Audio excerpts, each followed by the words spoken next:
The street was teeming with hurried people on that hot afternoon. Tobias, a brown-skinned boy with sad eyes, held the trembling hand of his grandmother, Donna Martha, whose pale face contrasted with the colorful dress she wore. The boy observed every movement of the elderly woman with concern, noticing how her breathing seemed more difficult with each passing hour. Donna Martha urgently needed a medication that was far beyond their financial means, a medicine that could save her life but cost more than they could ever gather. "Grandma, don't worry. I'll find a way to get the money for your medicine." "I promise I won't let anything bad happen to you," whispered Tobias, trying to sound confident while helping his grandmother sit on a bench. Donna Martha tried to smile, but the effort turned into a grimace of pain. Her gnarled fingers caressed her grandson's cheek with tenderness, but her eyes revealed the fear she was trying to hide. Tobias was all she had left since his parents had departed in a tragic accident, and now, ironically, she feared leaving him alone in the world. The disease consuming her was advancing rapidly, and without the right medication, doctors had given little hope. "My little Pedrinho, you shouldn't be here trying to take care of an old woman like me. You should be playing, studying, living your life. It hurts more to know that I'm stealing your childhood than any evil that's consuming my body," lamented Donna Martha, discreetly wiping away a stubborn tear. With the determination of his 9 years, Tobias looked firmly at his grandmother before walking away. In his pocket, the small red truck, the last gift from his parents before the accident, weighed like an anchor of memories. It was his most precious possession, the only tangible connection to the past, but it could also be Donna Martha's salvation. The boy approached an elegant lady walking with shopping bags, gathering all his courage to offer his services. "Ma'am, can I help carry your shopping bags? I'm stronger than I look, and I really need to earn some money for my grandmother's medicine, who is very sick," asked Tobias, with a voice that mixed hope and desperation.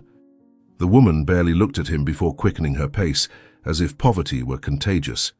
This was just the first of many rejections that Tobias would face that day. Some people simply ignored him, others made impatient gestures, and there were those who reprimanded him for begging instead of being in school. Each refusal was like a small cut in his hope, but the aged and sick face of Donna Martha, sitting patiently on the bench, was the fuel that prevented him from giving up. "Why doesn't anyone want to help me? I'm not asking for charity, I just want to work to save my grandmother. If my parents were here, they would know what to do. They always had a solution for everything," thought Tobias, fighting against the tears that threatened to fall. After hours of frustrated attempts, Tobias made the most difficult decision. He took the little truck out of his pocket, observing how the red paint, although somewhat worn, still shone in the sun. He remembered the day he received it, his father's smile, his mother's embrace. It was more than a toy, it was a piece of his history. But now, this fragment of the past could be the price of Donna Martha's future. With slightly trembling hands, Tobias began to approach passers-by, offering his treasure for a value he judged to be enough to buy at least a few days of medication. "Please, this truck is very special. It was the last gift from my parents before they died. I need to sell it to buy medicine for my grandmother. She will die if she can't take this medicine, and she's the only family I have left in the world," begged Tobias, raising the toy as if it were a sacred offering. People passed by more and more hurriedly, some looking with pity, others with distrust, but none willing to stop. A middle-aged man even laughed, asking who would buy that piece of old tin. Tobias felt as if each word was a physical blow, but he kept trying. The sun was beginning to set, and with it, the boy's hope was also diminishing. The streetlights were beginning to turn on, creating elongated shadows that seemed to dance around Tobias, like ghosts of his failures. "I can't go back to Grandma with nothing. I can't disappoint the only person who loves me in this world. Maybe if I try a little more, if I go to that group of tourists, or if I lower the price. There has to be someone with a heart in this city," Tobias muttered to himself, feeling his throat tighten with growing despair. Exhausted and discouraged, Tobias finally decided to return to where he had left Donna Martha. The little truck still in his hand seemed to weigh tons. He couldn't sell it, couldn't get any job, couldn't help his grandmother. He was a complete failure. As he approached the bench where he had left her, Tobias felt his heart racing. The bench was empty. Alarmed, his eyes frantically searched for his grandmother's fragile figure, until he found her fallen on the ground a few meters away. People walked around, some glancing sideways, but no one stopped to help. "Grandma! Grandma! Please wake up! Someone help me, please. My grandmother is sick. She needs a doctor," shouted Tobias, running and falling to his knees beside Donna Martha's motionless body. Donna Martha's face was even paler, almost bluish, and her lips had a purplish coloration that terrified Tobias. He tried to shake her gently, called her name repeatedly, but she didn't respond. Fear turned into panic when he realized he needed to seek help immediately. He jumped up, the little truck firmly clutched in his hand, and began to run desperately along the sidewalk, screaming for help. His tears blurred his vision, and his heart was beating so hard it seemed about to burst out of his mouth. "She's going to die just like my father and mother, and I'll be alone in this world. Please, God, don't let my grandma die. Take the little truck. Take everything I have, but don't take her," Tobias prayed in his thoughts as he ran. It was in this state of absolute desperation that Tobias didn't see the well-dressed man stepping out of a luxury car parked near the sidewalk. The collision was inevitable. Tobias violently crashed into the stranger, falling backward from the impact. The little truck escaped from his hand and flew through the air, landing with a metallic noise on the stone ground. The sound of breaking pieces was like a stab in the boy's chest. When Tobias managed to compose himself, he saw with horror that his precious treasure, the last physical memento of his parents, was irreparably broken. The wheels had separated from the body, and the metal was twisted in a way that would never return to its original shape. It was as if the last thread connecting him to a happy past had been cut. "No! No! No! My little truck!" It was all I had left of them. It was everything. The words dissolved into uncontrollable sobs as Tobias crawled to collect the broken remains of the toy. The man, visibly irritated by the collision, adjusted his expensive suit and was about to reprimand the boy when he noticed the state Tobias was in. It wasn't just the cry of a child who lost a toy. It was the weeping of someone who had lost everything. Tobias's sobs now echoed through the now emptier sidewalk, drawing curious and uncomfortable glances from the few passers-by still walking by. With the pieces of the truck pressed against his chest, the boy seemed the embodiment of helplessness. His face, stained with tears and dirt, turned to the starry sky, as if seeking some answer or consolation there. "Mom, Dad, please help me. Grandma's dying, my little truck broke, and I don't know what to do anymore. I'm so afraid of being alone in this world. Please send someone to help me," whispered Tobias between sobs, unaware that the man he had bumped into was still there, observing him with an expression that slowly transformed from irritation to concern. The man, who went by the name of Harrison, took a hesitant step toward the boy. There was something in Tobias's genuine pain that pierced the barrier of indifference that Harrison had built over years of business success. The child's sobs seemed to reach a long-forgotten place in his heart, a place that remembered pain, loss, and above all, loneliness. For a moment, Harrison saw himself in that fragile boy, who held the remains of a toy as if they were the shards of his own life. An unsettling feeling that this encounter was not mere coincidence began to grow within him. Harrison had clearly heard the boy say, "Grandma is dying, my little truck broke, and I don't know what to do anymore. I'm so afraid of being alone in this world. Please, send someone to help me." The millionaire moved a little closer, kneeling to be at the boy's height. "Boy, why are you crying like this? It's just an old toy. I can buy you a new one if you want. You're saying your grandmother is dying. Where are your parents?" asked Harrison in a voice that surprised himself by its gentle tone, so different from his usual harshness. His eyes fixed on the boys as he concluded, "Tell me what's happening." Tears ran down Tobias's dirty face as he looked at the man kneeling in front of him. Something in Harrison's gaze gave him an inexplicable feeling of confidence, despite the fear that still dominated his small body. With trembling hands, Tobias held the broken pieces of the toy truck against his chest, as if they could protect him, while the words began to pour out in a desperate torrent. "My grandmother Martha is very sick, sir. She needs an expensive medicine that we cannot afford. I spent the whole day trying to get money, but nobody would help me. When I returned, she was lying on the floor, not waking up, not moving. My parents died 2 years ago in an accident, and now she is all I have in the world.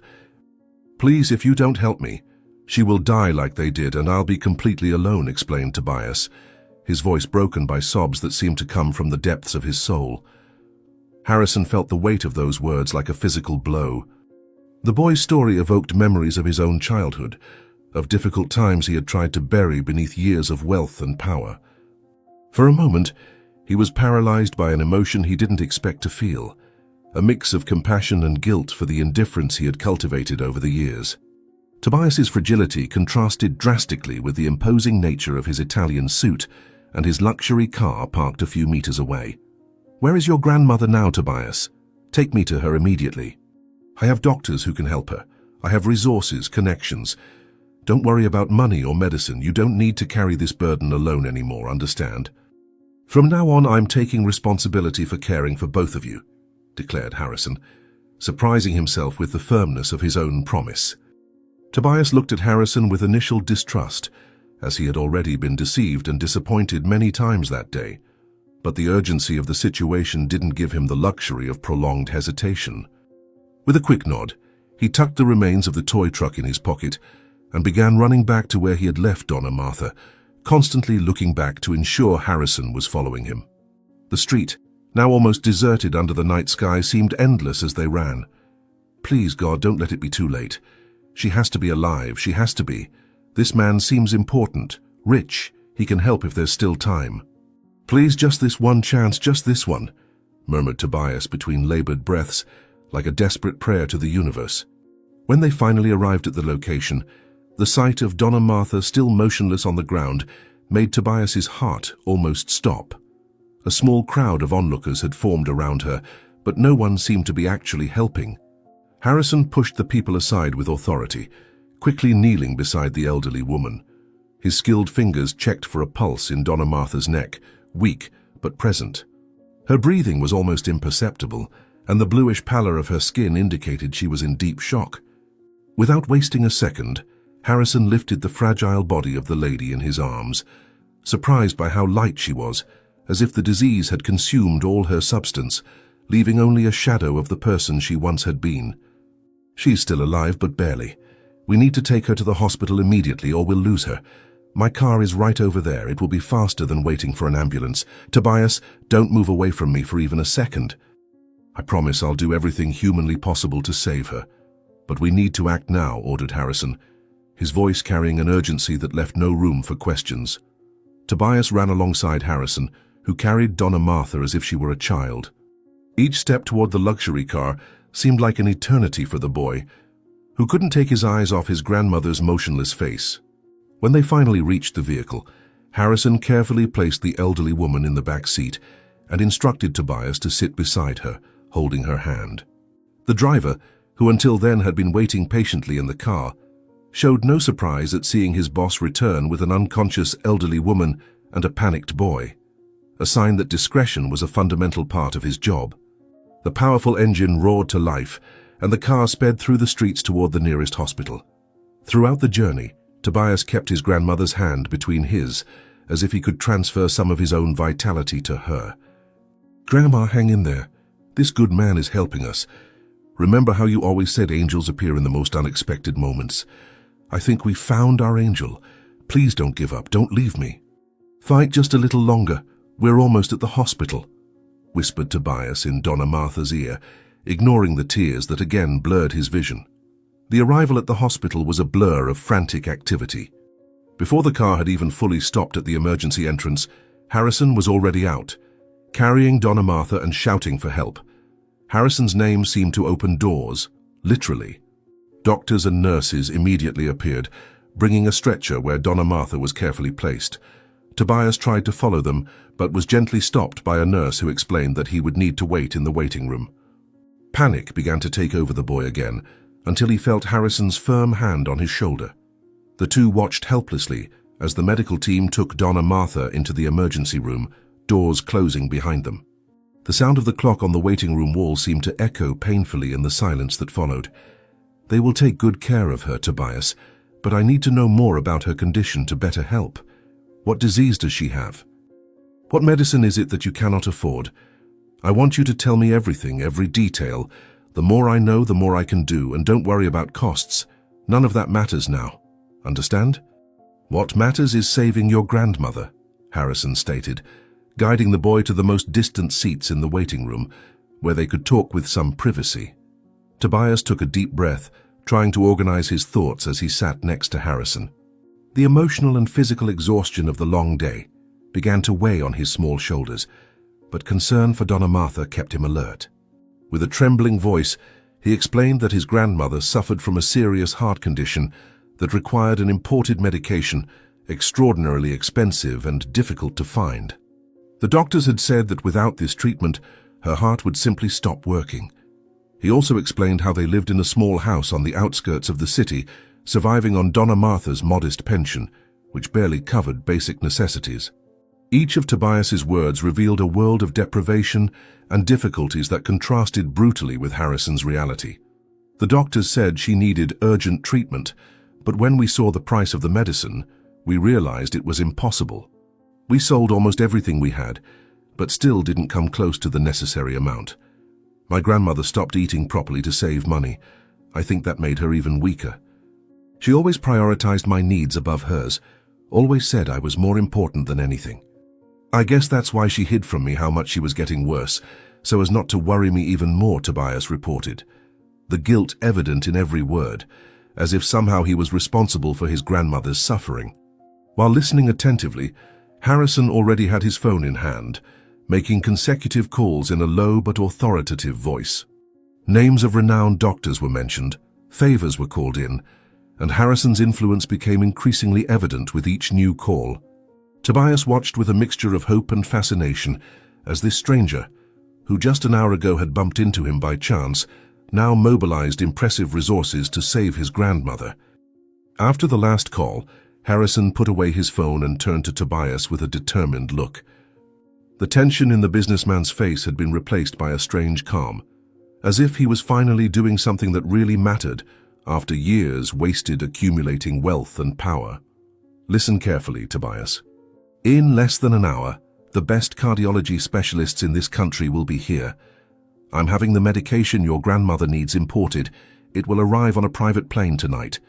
There is no reason for despair now, just faith and patience. Sometimes life puts us in impossible situations just to show us that miracles still happen. And strange as it may seem, I feel that I was placed in your path today for some reason that I don't yet fully understand. Perhaps helping you is a form of redemption for me too, Harrison confided, his voice carrying a rare emotion that would surprise anyone who knew him in business circles. The following hours were the longest in Tobias's life. He and Harrison remained side by side in the waiting room, occasionally exchanging words, but mainly sharing a silence loaded with expectation and fear. Harrison had provided food and water for the boy, realizing that he probably hadn't eaten for hours, but Tobias barely touched the meal, his throat closed by anxiety. From time to time, important-looking doctors arrived at the hospital, respectfully greeted Harrison, and disappeared into the restricted area where Donna Martha was being treated. The unusual movement caught the attention of the hospital staff, who whispered among themselves, trying to understand why so many renowned specialists were converging to attend to an unknown patient in the middle of the night. Around midnight, a helicopter landed on the hospital's helipad. It carried the special medication Harrison had promised. Do you see that helicopter, Tobias? It brings hope for your grandmother. I know it's difficult to wait. I know every minute feels like an eternity when someone we love is suffering. But I want you to know that at this exact moment, your grandmother is receiving the best possible treatment with the best doctors money can buy.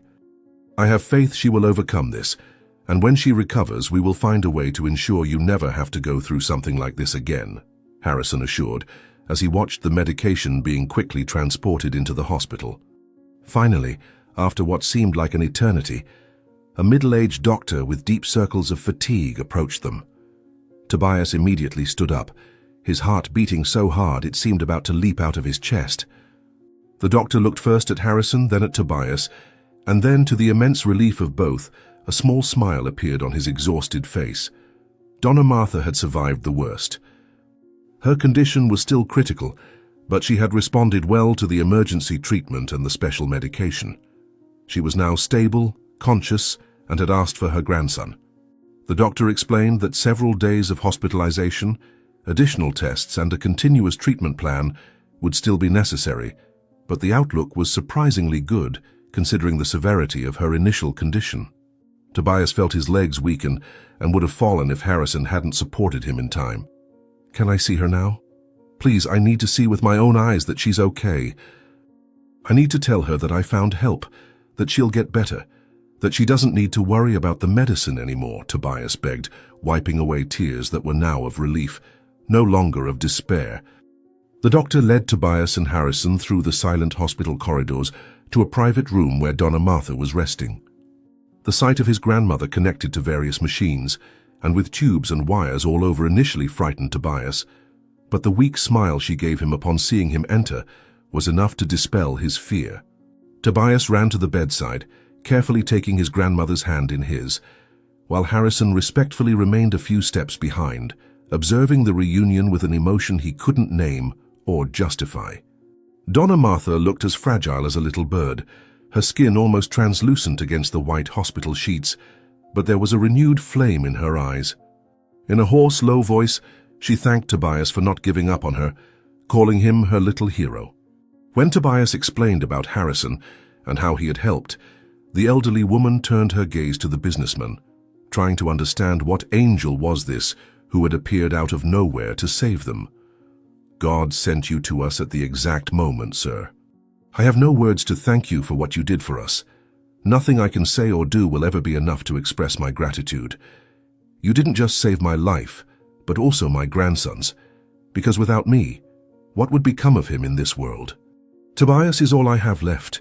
He is my only reason to fight and continue living after losing my daughter and son-in-law so tragically," Donna Martha murmured, silent tears running down her wrinkled face. It was at that moment, as he approached to reassure Donna Martha, ensuring that no thanks were necessary, that Harrison noticed something that made his heart almost stop. A necklace partially hidden under the elderly woman's hospital gown had shifted with her movements. At the end of this necklace hung an ancient medallion with a family crest that Harrison knew intimately well. It was his own family's crest, a symbol he had seen throughout his life in portraits, documents, and jewelry belonging to generations of his ancestors. The shock was so great that Harrison was momentarily speechless, frozen in place, as his mind tried to process what this could mean. The coincidence was impossible. That medallion was unique, made especially for family members, and the last person Harrison knew to possess it besides himself was... No, it couldn't be. But there was the evidence, hanging from the neck of an unknown lady who, by some inexplicable twist of fate, had crossed his path through an orphaned boy and a broken little truck. That necklace. "Mrs. Martha, where did this necklace you're wearing come from? Please, it's very important that you tell me the truth," asked Harrison, his voice almost unrecognizable from contained emotion, eyes fixed on the medallion as if it might disappear at any moment, taking with it the invisible thread that seemed to connect their lives in a way he could never have imagined. The silence that followed Harrison's question seemed almost palpable in the hospital room. Tobias looked confusedly from his grandmother to the man who had saved them, not understanding what was happening. Mrs. Martha, however, looked as if she had seen a ghost. Her skin, already pale due to her illness, acquired an almost translucent tone, while her trembling fingers instinctively sought the medallion, as if wanting to hide it again. The heart monitor beside the bed registered a sudden acceleration of heartbeats, causing Harrison to take a step back, fearing he might cause a relapse. The elderly woman's eyes, previously full of gratitude, now showed a mixture of fear and recognition, as if pieces of an old puzzle were finally beginning to fit together in her mind. This necklace belonged to my mother. It was the only thing I took with me when I left many years ago. How did you recognize it unless... No, it can't be. Harrison? Harrison, is it you? My little brother Harrison, Mrs. Martha's voice failed on the last sentence, betrayed by the emotion that threatened to suffocate her, as decades of kept secrets seemed about to come to light. Harrison felt his legs weaken and needed to support himself against the wall to avoid falling. Long-buried memories began to emerge like a whirlwind in his mind. Memories of an older sister, whom he adored, who told him stories at night and protected him from their father's strictness. A sister who disappeared when he was only 8 years old and whose name was forbidden to be mentioned in the family house, as if she had never existed. His father had said she was dead, that she had dishonored the family name, that she was no longer worthy of being part of them. Harrison grew up believing that lie, transforming the pain of loss into relentless ambition to prove his own worth. And now, more than 4 decades later, she was there before him, so fragile and aged that he almost didn't recognize her. But the eyes, those deep brown eyes, were unmistakably the same ones that had given him courage in his moments of childish fear. "Martha? My sister Martha? They told me you had died, that you had run away and met a tragic end. Father forbade us from even speaking your name. I was only 8 when you disappeared, and part of me died that day. How is this possible? All these years you were alive just a few kilometers away, while I believed I had lost you forever," replied Harrison, his voice choked with emotion as he took a hesitant step toward the bed, as if fearing she might disappear again if he got too close. Tobias observed the scene with wide eyes, unable to fully comprehend what was happening. For him, his grandmother had never mentioned having a brother, much less a rich and powerful brother like Harrison. All the stories she told about the past were vague, always focused on how she met and loved Tobias's grandfather, never about her own family.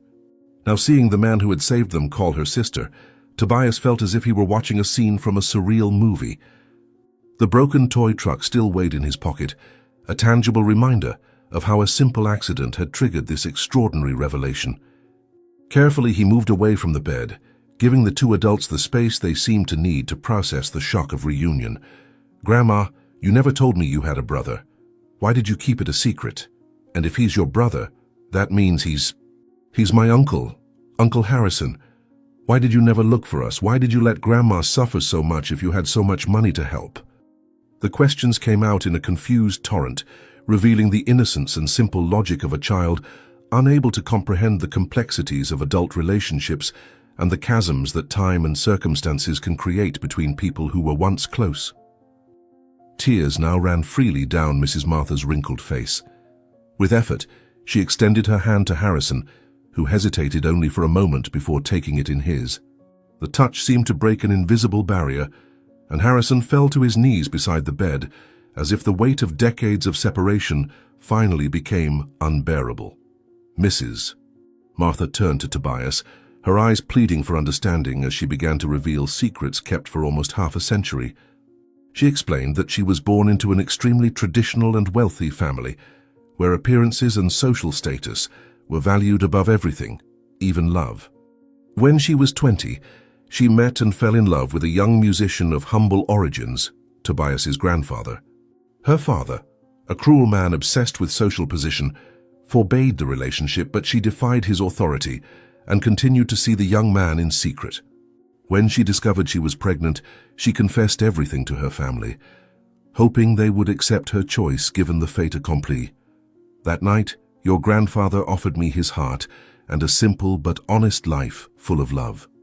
And I chose that instead of the empty riches of my family. When I told my father about the pregnancy, he flew into a rage like I had never seen before. He gave me 2 options: either abandon the baby and the man I loved, marrying someone from our social circle, or be disinherited and expelled from the family forever, considered dead to all of them. I didn't hesitate for even a second. I chose your grandfather and your mother who was growing inside me. That same night, I took only a few clothes and this medallion that had belonged to my mother and left never to return. The most painful part was leaving you behind, my little brother Harrison. You were just a child whom I loved with all my heart, but I had no choice. I couldn't take you with me into that uncertain life I chose for love." Harrison listened to the account with a mixture of horror and fascination, the pieces of his own childhood beginning to make sense in this new light. He remembered the oppressive silence that settled in the mansion after Martha's disappearance, how his father became even colder and more controlling, how his mother seemed to have lost any trace of joy she once possessed. He grew up in that toxic environment, shaped by fear and the desperate need for approval, gradually transforming into the type of man his father would admire, ruthless in business, emotionally distant, obsessed with power and status. He married not for love but for convenience, a woman from an equally influential family, and they had a daughter, Adelaide, to whom Harrison, perpetuating the cycle, never knew how to properly show affection. And now before him was not only the sister he believed he had lost, but also living proof that a different choice was possible, a choice based on love, not duty or appearances. For all these years, I lived a lie.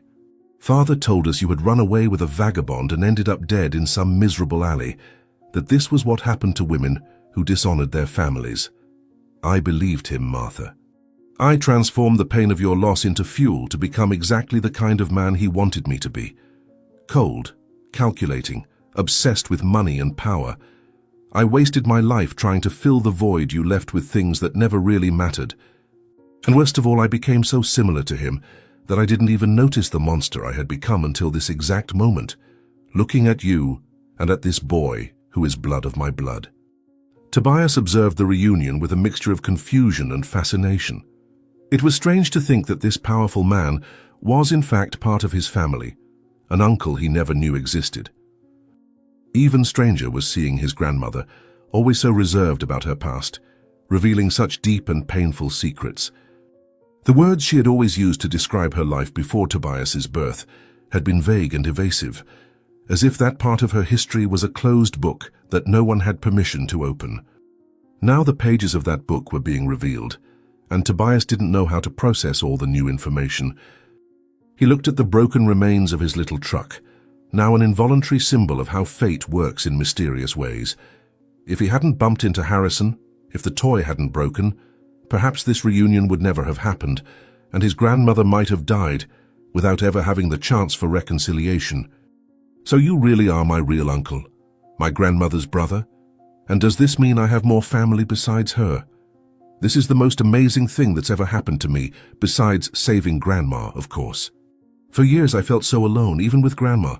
At school parties, when the other boys had parents, mothers, uncles, cousins, I only had her. Now I have an uncle. I have a rich uncle. But if you're this rich, why did you let Grandma live in hardship? Why did you never look for us? Didn't you understand that she was your family too?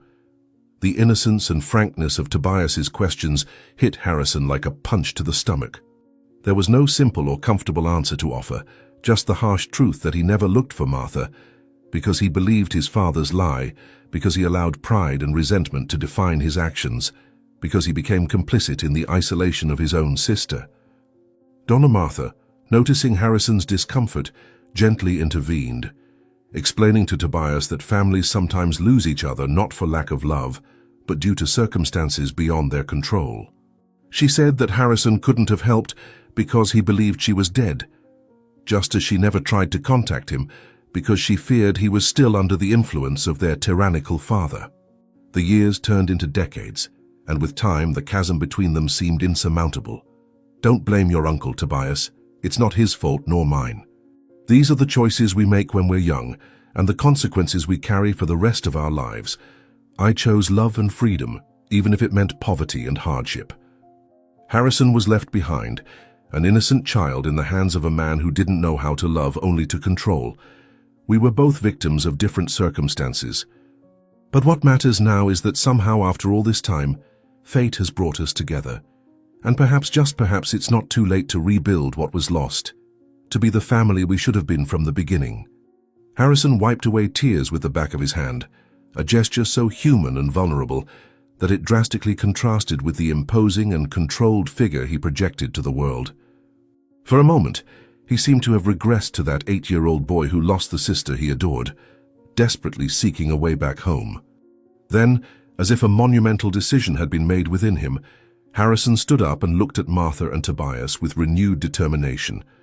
His eyes, previously clouded by emotion, now shone with a clear purpose. He couldn't change the past, couldn't recover the lost years, but he could shape the future. He could ensure that his sister would never again be in need, that his nephew would receive all the opportunities he deserved, that the cycle of pain and separation would finally break with this generation. Martha, Tobias, I cannot undo the mistakes of the past, nor make up for all the years we lost, but I can offer a new beginning, a chance to be the family we should have been, I want you to come live with me as soon as you're discharged, Martha. My house is more than enough for all of us, and you'll receive the best medical care. Tobias will have access to the best education, the best resources. It's not charity, it's responsibility. It's what I should have done decades ago if I had known the truth. Please allow me to do this. Allow me to be the brother and uncle I never had the chance to be. I know it's a huge change, that I'm asking you to leave behind the life you've built, but I promise you'll never again have to worry about money, medicine, or any material need. More importantly, you'll never be alone again. We'll do this together, as a true family. Tobias felt a wave of excitement course through his body at Harrison's proposal. He imagined what it would be like to live in a mansion, attend an elite school, never again worry if there would be enough food in the pantry or if his grandmother would have money to buy the necessary medicines. It was as if all his most impossible dreams were suddenly within reach. However, part of him also felt fear of the unknown, anxiety about this new world that Harrison offered. His small house on the outskirts of town was modest, often cold in winter and hot in summer, but it was the only home he had known since his parents' death. It was where he kept the few memories he had of them, where every corner brought a story, a moment shared with Donna Martha. Moving to Harrison's mansion would mean leaving all this behind, embarking on a completely new and unknown journey. Grandma, what do you think? Could we really go live with Uncle Harrison? Would we have a big room and I could continue studying, right? I'm afraid to leave our house, to leave behind Mom and Dad's things. But I'm also afraid of you getting sick again and not having money for medicine. And if we went to live with Uncle Harrison, he could always help if you got worse, right? He has doctors and medicines and everything we need, but it's still strange, isn't it? He was a stranger until a few hours ago, and now he's our family. Donna Martha looked at her grandson tenderly, perfectly understanding his doubts and fears. She herself was torn between gratitude for Harrison's generous offer and the natural apprehension of someone who had lived decades of independence, however precarious it might have been. Moving to her brother's mansion would mean not just a new address, but a complete revolution in her way of life, in her identity. However, looking at the heart monitor beside her bed, Martha was also painfully aware of her own fragility. Her condition, even with proper treatment, would require constant care, regular medication, and an appropriate environment for her recovery, things she could never provide for herself in her humble home. More importantly, there was Tobias to consider. The boy deserved more than a perpetually sick grandmother and a life of deprivation. He deserved the education, opportunities, and support that only Harrison could offer. After considering all these factors, Martha extended a trembling hand to her brother and another to her grandson, symbolically uniting them. Harrison, I accept your offer, not for myself, but for Tobias. This boy has already lost too much in life, and if there's a chance to give him the stability and opportunities he deserves, I have no right to refuse. As for the memories, Tobias, they aren't in the walls of our house or in the few possessions we have. They're here in our hearts. We'll take the most important objects of your parents, those that hold special meaning for you. And perhaps with time, creating new memories with your uncle will also be a way to honor the past while building a different future. It won't be easy. It will be a big change for all of us. But I believe that, together, we can make it work. Decision made, Harrison immediately began making the necessary arrangements. He instructed his team to prepare rooms in the mansion, contacted the best cardiology specialists to develop a continuous treatment plan for Martha, and even began researching the best schools for Tobias. His mind, trained for efficiency and problem-solving, transformed the reconstruction of his newly discovered family into a mission with the same determination he usually applied to the most important business dealings. The difference this time was the genuine emotion behind each call, each order given. He explained to the doctors that Martha would remain hospitalized until she was strong enough for the transfer, and that as soon as she was discharged, she would be taken directly to his residence, where a nursing team would be on standby. As for Tobias, Harrison insisted that the boy should go to the mansion that very night to become familiar with the new environment and rest properly after the emotional trauma of the past few hours. Don't worry, Martha. Tobias will be perfectly fine in my home. I have enough staff to ensure he has everything he needs, and he can visit you here at the hospital every day until your discharge. As for your current home, I'll send people to collect the belongings you wish to keep, especially objects with sentimental value. Nothing will be left behind or discarded without your approval. As for the rest, we can decide later if you wish to keep it as a place to visit occasionally or if you prefer to sell it. There's no rush for that decision. The important thing now is to focus on your recovery and ensuring that Tobias feels safe and comfortable. And please don't think of this as charity. Think of it as a late restitution, as an attempt to correct, albeit imperfectly, a terrible mistake made many years ago. While the three of them talked, elaborating plans for this unexpected shared future, the door to the room abruptly opened. An elegant young woman, with features vaguely reminiscent of Harrison's, entered with an expression of irritation and concern. She wore expensive clothes and had a posture that betrayed privilege and impatience. It was Adelaide, Harrison's only daughter, who had been informed by one of the drivers about the strange situation involving her father, an elderly woman in the hospital, and an unknown boy. Unable to make direct contact with Harrison, whose phone had been turned off for hours, she decided to go to the hospital personally to find out what was happening. Her gaze quickly passed over Tobias, then over Donna Martha in the bed, before finally fixing on her father, silently demanding an explanation for that unusual scene. The shock on her face intensified when she noticed the intimacy with which Harrison held the elderly woman's hand, the evident emotional connection between them, something she had rarely witnessed in relation to any person, including herself. "Father? What's going on here? I've been trying to call you all night. I got home and they said you had taken a stranger to the hospital and then sent for specialists from all over the country. Who are these people? And why do you look so different? Were you crying? I've never seen you cry before, not even when Mother died. What's happening? Who are they to you?" Her voice contained a note of accusation, but also genuine confusion and perhaps a hint of jealousy at the evident emotional connection she was witnessing.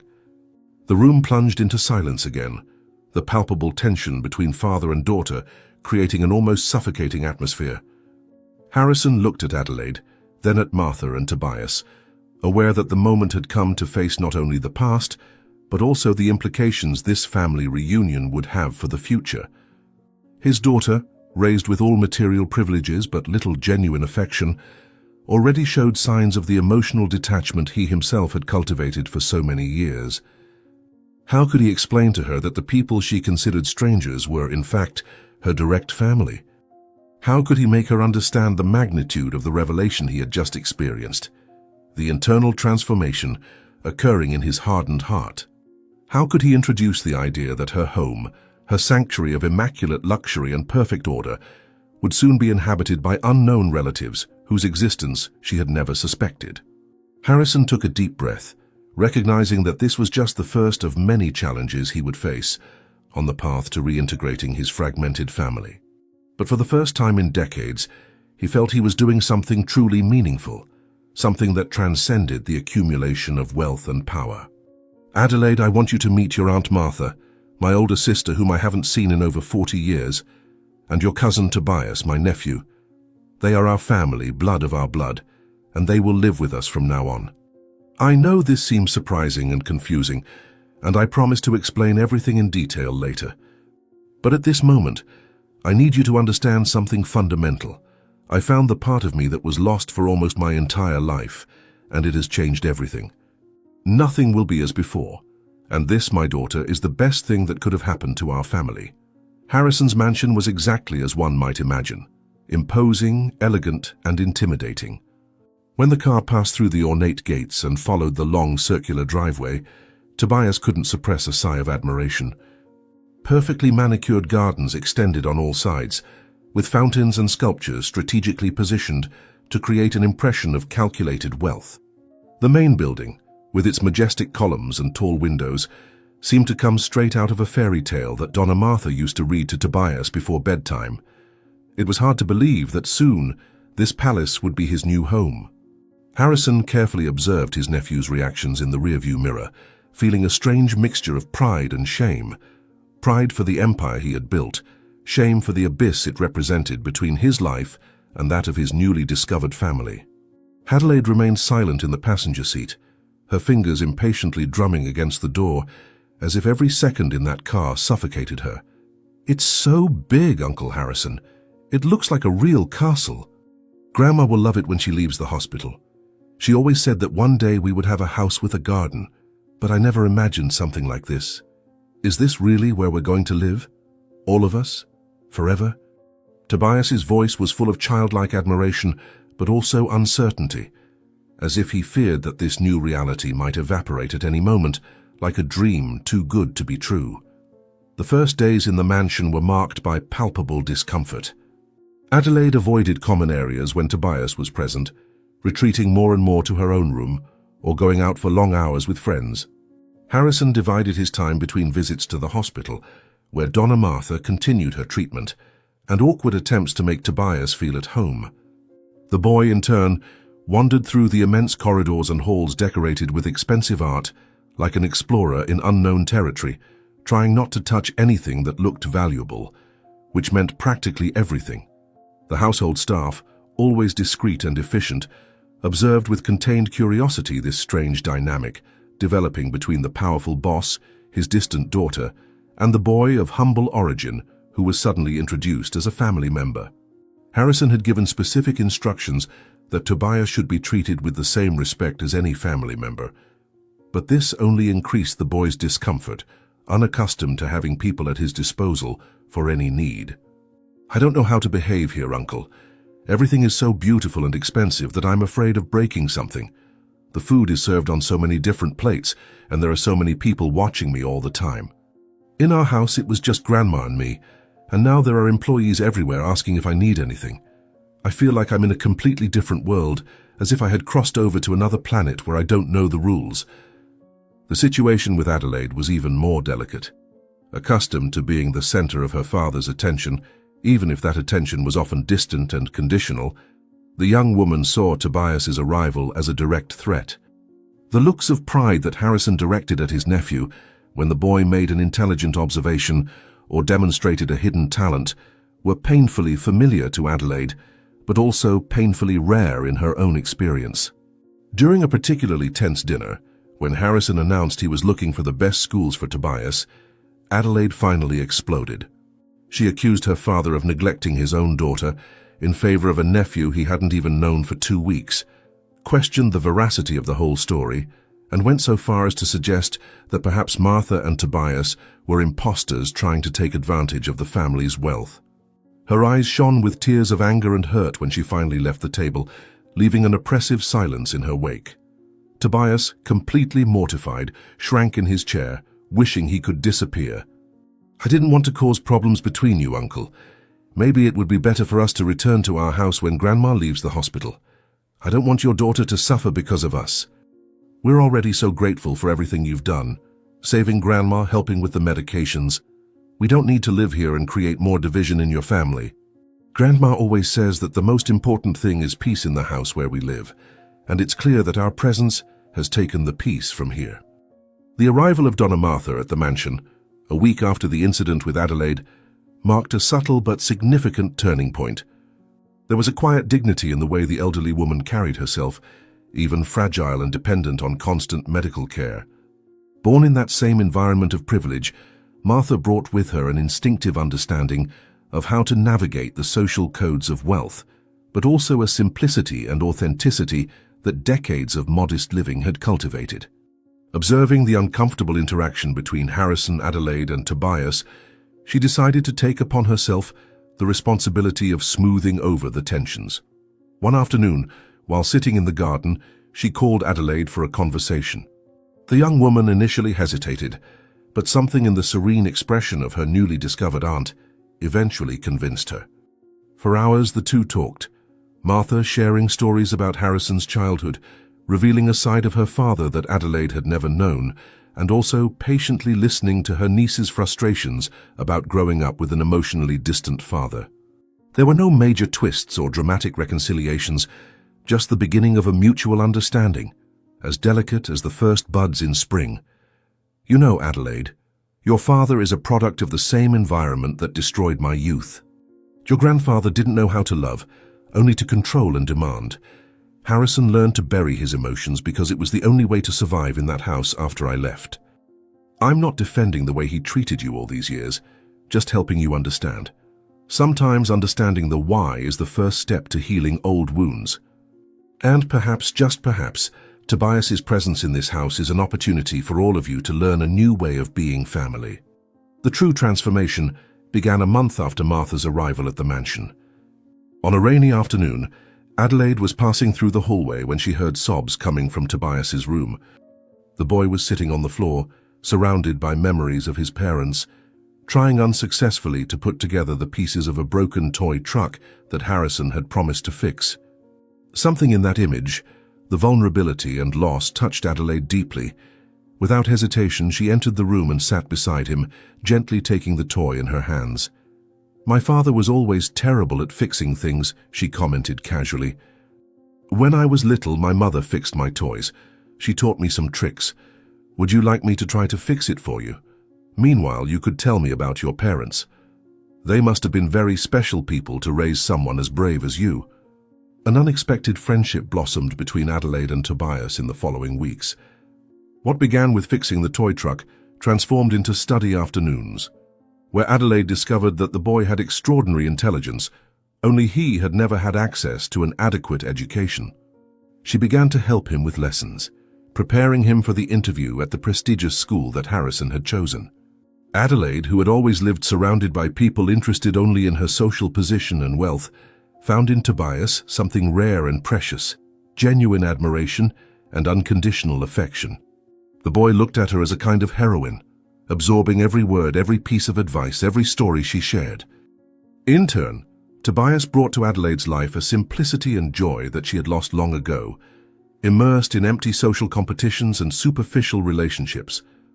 Harrison observed this growing closeness with a mixture of relief and admiration, realizing that perhaps his daughter was finding through Tobias the path to a richer and more authentic emotional life.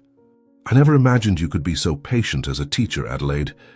You explain things in a way that makes everything seem so simple and interesting. At my previous school, I found classes so boring that I often preferred to stay home helping Grandma. But with you, it's different. You make me feel smart, capable. I hope that when I start at the new school, you'll continue helping me, because I think I'm going to need it a lot. It's a completely new world for me, and I'm afraid of not being good enough, of embarrassing you all." Harrison's transformation was also remarkable. The cold, calculating businessman began giving way to someone more present, more attentive to the emotional needs of his reconstructed family. He started coming home earlier, participating in family dinners, taking a genuine interest in Adelaide and Tobias's daily lives. Martha's presence functioned as a kind of moral anchor, constantly and silently reminding him of the type of person he had chosen not to become decades ago, when he accepted his father's cold, emotional legacy. Now in middle age, Harrison seemed determined to rewrite that legacy, to create a new story for his family, based on values he had neglected for so long. Love, acceptance, presence. He began to personally involve himself in Tobias's education, not just providing material resources, but sharing knowledge, experiences, family stories that had been buried under decades of silence. One night, sitting in the study while reviewing family history for Tobias's school project, Harrison surprised himself with tears in his eyes upon realizing the time lost and the precious second chance he had received. "You know, Tobias, I spent most of my life believing that success meant accumulating wealth and power, impressing people who, deep down, didn't care about me. It took a 9-year-old boy bumping into me, breaking a toy truck, for me to understand what really matters. Life has a strange way of teaching us its most valuable lessons, often through the most unexpected losses and encounters.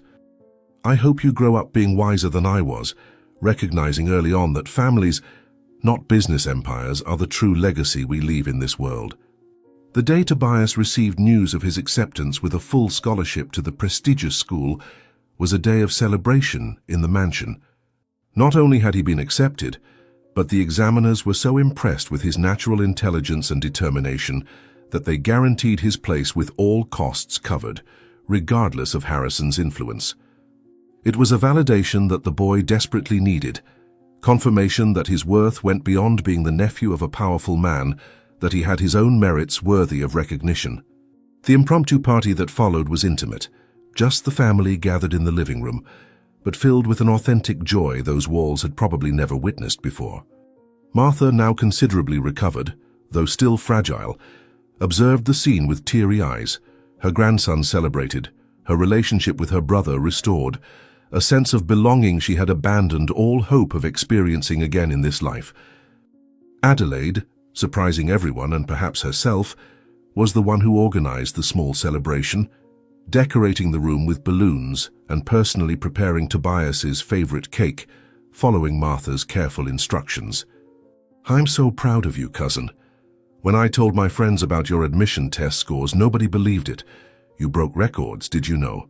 And you did it even though you've studied in much simpler schools all your life. That shows how extraordinary you are. I have as much to learn from you as you do from me. This house was so empty, so quiet before you arrived. Now, it finally feels like a real home. I think I'm beginning to understand what it really means to be part of a family." Months after the casual encounter on the street, life in the mansion had found a new balance. Donna Martha, although still requiring regular medical care, had recovered much of her vitality.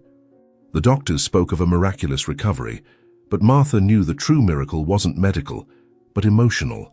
The healing of old wounds, the reunion with her lost brother, the security of seeing her grandson thriving and happy. Tobias adapted surprisingly well to the new school, where his natural intelligence flourished, with access to quality educational resources.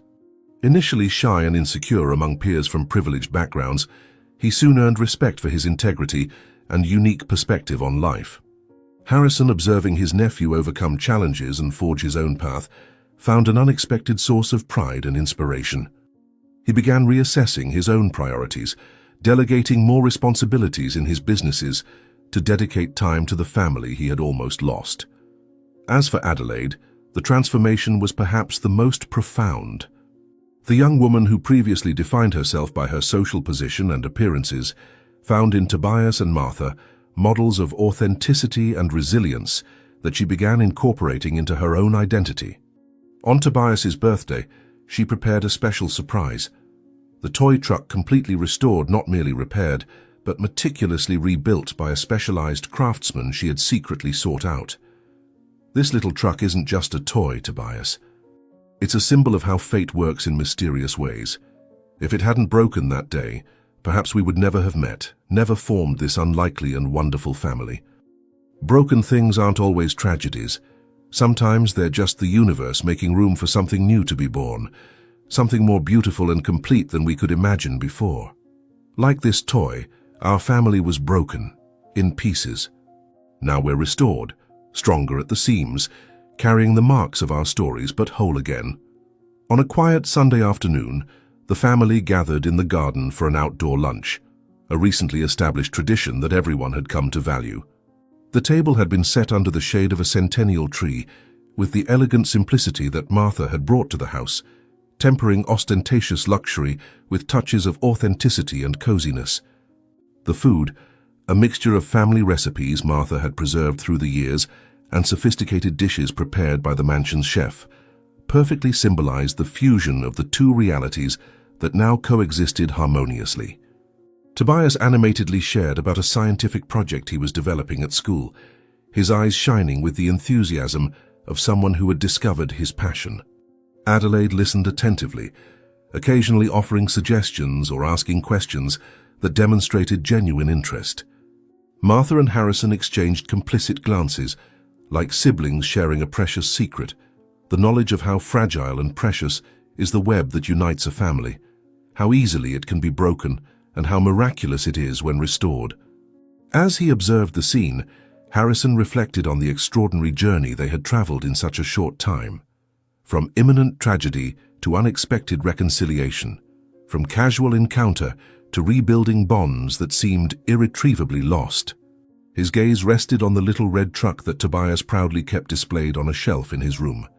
No longer a toy to use, but a talisman, a tangible reminder of the transformative power of destiny, love, and forgiveness. Looking at all of you now, I realize I've spent my entire life searching in the wrong place. I built fortunes, established companies, gained power and influence, believing that this would fill the emptiness I felt. But the true wealth was here all along, in the family I lost and found again, in bonds that can stretch across time and space without ever completely breaking. The real miracle wasn't saving Martha that night, but rather she and Tobias saving us, Adelaide and me, from a life of superficial connections and closed hearts. If there's something I've learned in these months, it's that it's never too late to begin again, to open your heart, to build the kind of life that really matters in the end. Did you like Tobias and Harrison's story? Then subscribe to the channel, leave your like and comment where you're watching from. Oh, and there's another story waiting for you here on screen. Click there and I'll be waiting for you.